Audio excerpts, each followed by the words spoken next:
मंडळींनो, आज 6 महिन्यानंतर आई पप्पा गावावरनं मुंबई गेल्यात आणि कारण काय तर दादा बाईसाठी स्कूटी गिफ्ट करणारा. म्हणून आपण लहान असताना जेव्हा आई बाबा एखादी गोष्ट न सांगता घेऊन यायचे ना, तेव्हा आपण जाम खुश व्हायचो.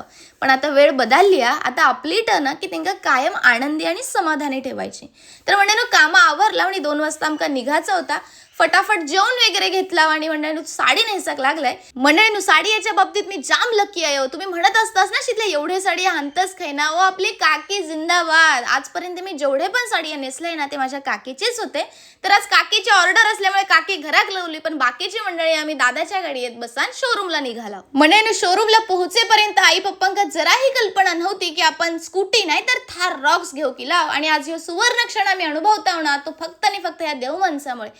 प्रत्येक मिडल क्लास मुलाचं स्वप्न असतं की ही लक्ष्मी आपल्या दारात असावी आणि आपल्या कामाचं कायमच आपल्या आई वडिलांका अभिमान असावं. म्हणून ह्यो दिवस बघूसाठी ना, माझ्या दादांनी दिवसाची रात्र केल्यानं, रक्ताचं पाणी केल्यानं आणि त्याचं जिवंत पुरावा म्हणजे ह्या शितल्या. तर म्हणून पडदो सरकवलं गेलो. एका लक्ष्मीने दुसऱ्या लक्ष्मीची पूजा केल्यानं आणि म्हणून आता आमची लक्ष्मी आमच्या घरी जाऊसाठी सज्ज झालेली. म्हणून शितल्या तर जाम खुश होता, पण एका मित्राच्या यशाचा आनंद साजरा करूसाठी माझ्या दादाचे जीवाभावाचे मित्र पण हजर झालेले. माझा दादा खराच नशीब कारण त्याच्याकडे हिंच्यासारखे हिरे आहेत. तर म्हणून आता ही लक्ष्मी घेऊन आम्ही मंदिरात चाललो. तर फडके रोडला असलेल्या गणोबाप्पाच्या मंदिरात जाऊन पोहोचला.